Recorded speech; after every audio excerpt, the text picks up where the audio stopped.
कल तक आप इतने जोर शोर से लगे हुए थे, कैंडिडेट थे और आज आप एनडीए के प्रत्याशी के लिए प्रचार कर रहे हैं। शुरू से ही हम मानगो का लड़ाई लड़े हैं कि भाई जो भी होगा मानगो का ही मेयर प्रत्याशी होना चाहिए, या हम हो या मानगो का कोई भी हो। तो हमारा पार्टी जो डिसाइड किया है संध्या जी के बारे में, तो हम लोग संध्या जी के साथ में हैं। एनडीए के लिए प्रत्याशी के लिए आप प्रचार कर रहे हैं, तो पूरा दिल तन मन से हैं। हम लोग आज तक एक विधायक नहीं दे पाए, एक सांसद नहीं दे पाए, तो कम से कम मान लिए मेयर तो होना चाहिए ना मानगो का। तो इसलिए हम मानगो का मेयर के लिए लड़ाई लड़े थे, और आज हम जो पार्टी हमारा है एनडीए उसके साथ हैं, और संध्या जी हमारे प्रत्याशी हैं मेयर का, हम उनके साथ हैं।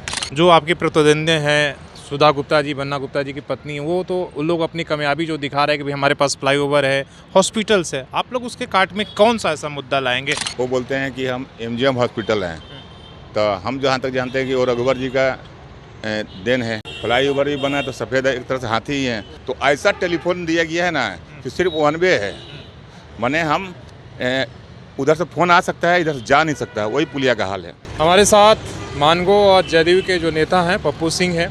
सवाल आपसे यही है कि कल तक आप इतने जोर शोर से लगे हुए थे, कैंडिडेट थे और आज आप एनडीए के प्रत्याशी के लिए प्रचार कर रहे हैं। इस बदलाव को किस तरीके से देखते हैं और क्या कुछ कहेंगे आप?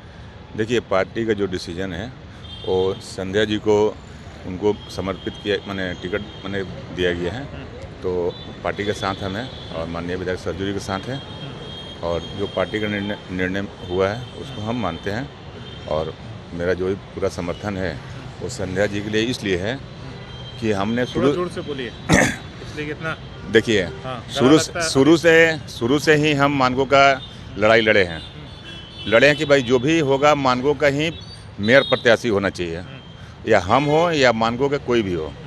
तो हमारा पार्टी जो डिसाइड किया है संध्या जी के बारे में, तो हम लोग संध्या जी के साथ में हैं। मेरा सवाल है कि भाई इस चुनाव को लेकर, मानगो को लेकर इतना सारे आपने सेक्रीफाइसेस किया, पार्टी चेंज किया, अभी भी आप एनडीए के लिए प्रत्याशी के लिए आप प्रचार कर रहे हैं, तो पूरा दिल तन मन से हैं? कहीं अभी भी है? नहीं, ऐसा कुछ नहीं है। हम पूरा जितना मेहनत किए थे अपने लिए, उतना मेहनत हम संध्या जी के लिए कर रहे हैं, और 23 तारीख तक करते रहेंगे।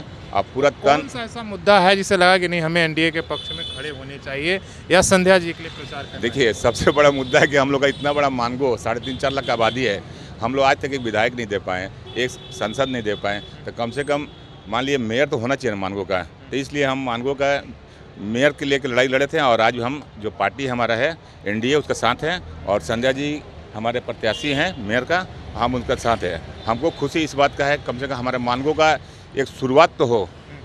मुद्दा क्या लगता है कि मानगो में क्या ऐसा मुद्दा रहेगा जो आप लोग उठाएंगे जिससे आप लोगों को बढ़त मिलेगी? देखिए, मुद्दा है हाई स्कूल का मुद्दा है, सबसे मैंने देखिए गंभीर मुद्दा ये है हाई स्कूल का, और दूसरा मुद्दा है महिला सुरक्षा का, तीसरा मुद्दा है मानगो नीट मानगो क्लीन मानगो, ये होना चाहिए। मेरा सवाल है कि जिस तरीके से भाई जो आपके प्रतिद्वंदी हैं सुधा गुप्ता जी, बन्ना गुप्ता जी की पत्नी, वो तो उन लोग अपनी कामयाबी जो दिखा रहे हैं कि भाई हमारे पास फ्लाईओवर है, हॉस्पिटल्स है। आप लोग उसके काट में कौन सा ऐसा मुद्दा लाएंगे जिसे कहेंगे कि जनता का देखिए हमारे पास ये है विकास के काम? देखिए, वो बोलते हैं कि हम एमजीएम हॉस्पिटल हैं, तो हम जहाँ तक जानते हैं कि वो रघुवर जी का देन है। ये लोग तो बनाए हैं सिर्फ अपना काम करने के लिए एमजीएम हॉस्पिटल। फ्लाईओवर भी बना तो सफ़ेद एक तरह से हाथी ही हैं। हमको तो नहीं लगता। देखिए, ओल्ड पुरलिया रोड हो या न्यू पुरलिया रोड हो, न्यू पुरलिया रोड में हम रहते हैं, तो हम लोग फ्लाईओवर पर चढ़े हैं कहाँ से? सिर्फ हम लोग के लिए उतरने के लिए है। Old Purulia new Purulia road के लिए चढ़ने के लिए नहीं है, उतरने के लिए है। हम लोग महाराणा प्रताप चौक के पास चढ़ेंगे तो हम लोग भी ओल्ड पुरलिया रोड के लोग नहीं उतरेंगे। पायल टैकीज के पास न्यू पुरलिया रोड हमारा घर है, हम उतरेंगे वहाँ पे, चढ़ नहीं सकते हैं। तो ऐसा टेलीफोन दिया गया है ना कि सिर्फ वन वे है, माने हम उधर से फ़ोन आ सकता है, इधर से जा नहीं सकता, वही पुलिया का हाल है।